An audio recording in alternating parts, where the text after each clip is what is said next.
we had been trying to solve the mystery that is Lamar Jackson. He did show up for mandatory minicamp. He's there in Baltimore. Here is head coach John Harbaugh from yesterday talking about his quarterback participating in the mandatory camp. How did Lamar look out there for his first practice? He looked good. It was his first practice, and he looked good, and he was into it. He's physically in very good shape. I thought his arm looked really good. You can see he's been throwing a lot, and you see he's in great condition, physical condition. So it's great to have him out there. He kind of boosted everybody's spirits a little bit too. And he's a competitor. He's mad about some passes here and there, and the DBs were happy about some passes here and there. So, but it was good to see, and he threw some great balls, so it was fun. That's very good. That's very encouraging. It boosted everyone's spirit for him to be there.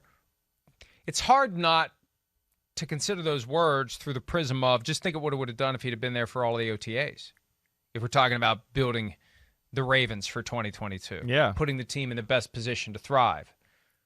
If having him around really improves the spirit and the camaraderie, having the team leader there helps. That's another tangible reason to have been there. I mean, we still don't know why he wasn't there. And so I'm not picking on the guy. He made the decision not to go. I don't know why he didn't go. You can't say, well, I'm not going to go until they give me a contract, because they're ready to. It becomes very circular very quickly when we're trying to figure out why he wasn't there. I'm not going until they pay me. They're trying to pay you. You haven't negotiated with them. That's on you.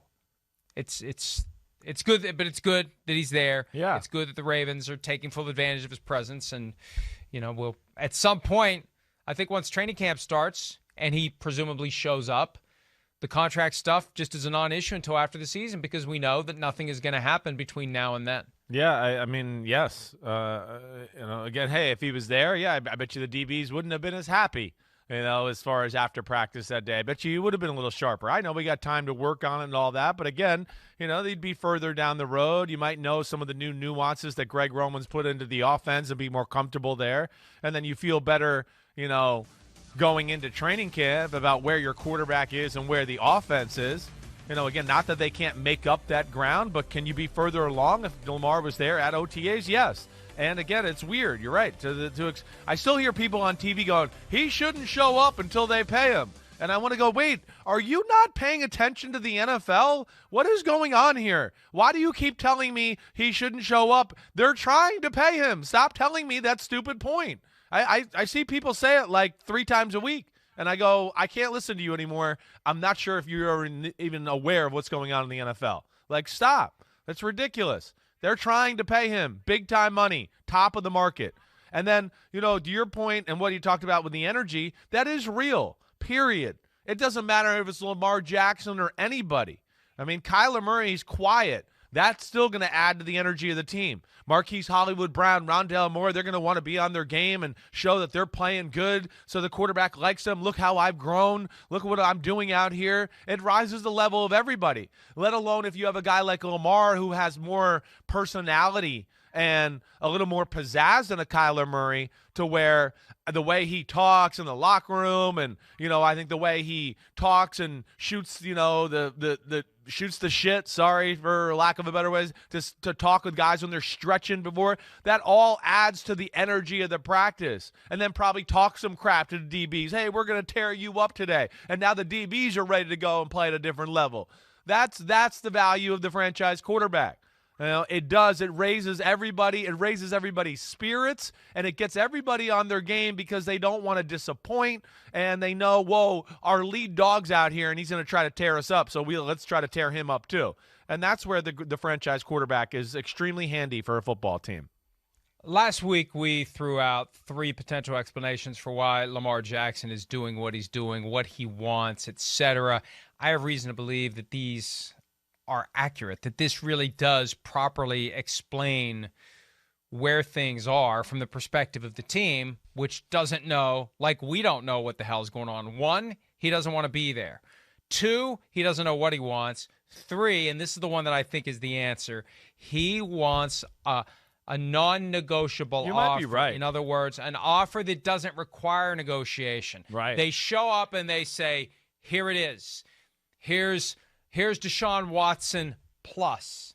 Here's 5 years, $240 million, fully guaranteed at signing. And again, Steve Bisciotti was the one who publicly lamented the Deshaun Watson contract, how it changes everything. They don't want to give him a 5-year, fully guaranteed contract. Not Lamar Jackson, not with the physicality he plays with. Yeah. Because even if you just guaranteed it for injury, there's a sweet spot there where you're healthy, but when you're healthy, you're not what you used to be because of all the injuries. You've worn down, and we're still going to have to pay you for the next 5 years. Exactly. That's what they're trying to avoid. I have a feeling that this is going to end. I don't know this. I just have a feeling this is going to end with a trade. I really do. Unless he hires an agent, I think it's going to end with a trade. Wow. Just a feeling. Yeah. I don't have that feeling. I don't. It is weird. Again, it is weird. I don't know what to make of it. The more and more time goes by, I kind of tend to think like you do, that he just wants one where, hey, you're right, here's a contract. You don't need an agent to do this. It's so perfect and great that, you, as long as you know math, here you go, boom, sign it. All right, cool. Maybe that is what it is. It is. Again, it's very simple logic. They say they love me. Yeah. I'm an MVP. I know what I can do. They know what I can do. Why should we have to negotiate? Why do I need an agent to negotiate this? There should be no reason to negotiate it. If they truly feel about me the way that they do, they just write the check. I know. And there's some logic to that. There's some appeal to that. There is. There is. But I think the point that you've made, and I think the point here is that, yes, but that doesn't mean we just guarantee it and give you everything. There's still risk on our side that we got to protect ourselves with a little. And I think that's where that falls in line to your conversation of the way he plays, of course, the age he's getting to, and then, yes, the dumbest contract in the history of football with Jimmy Haslam and company have definitely confused that situation, I'm sure, in Lamar Jackson's brain a little bit. And see, that's the problem, because from his perspective, why shouldn't I get Deshaun Watson's deal? I go to the playoffs. I got an 26 MVP. lawsuits. Right, yeah. Pending against me. You don't have to worry about that stuff for me. I've never done anything that could cause this organization any type of problem. And the argument that another billion-dollar business in our same industry is crazy, that doesn't fly. That just doesn't fly. You can try it, but it's not going to fly because they did it. They are in your industry. They have set the bar. And even if you disagree with that bar, they've set that bar. That's where the bar is. You may not like it, but that always happens. You pick your industry. Somebody does something like, everybody's like, they did a crazy deal. Well, you know what? The next thing you know, there's another deal just like it, and another deal even better, and another deal even better. That's how it works. Yeah, That's how it works. Like announcing, like Tony Romo deal, like you mean stuff like that. That's how it works. Yeah, exactly. The CBS was crazy. CBS is crazy, and everybody else is doing deals better than what Tony Romo got. Exactly. They're still calling CBS crazy, but they're exactly right. Yes. CBS started it. Well, a hell of a lot of other people followed. Yeah, 100%. At a certain point, it's just reality. Yeah. Hi, I'm Mike Tirico, and thanks for watching. Make sure to hit subscribe for the latest news and highlights from NBC Sports.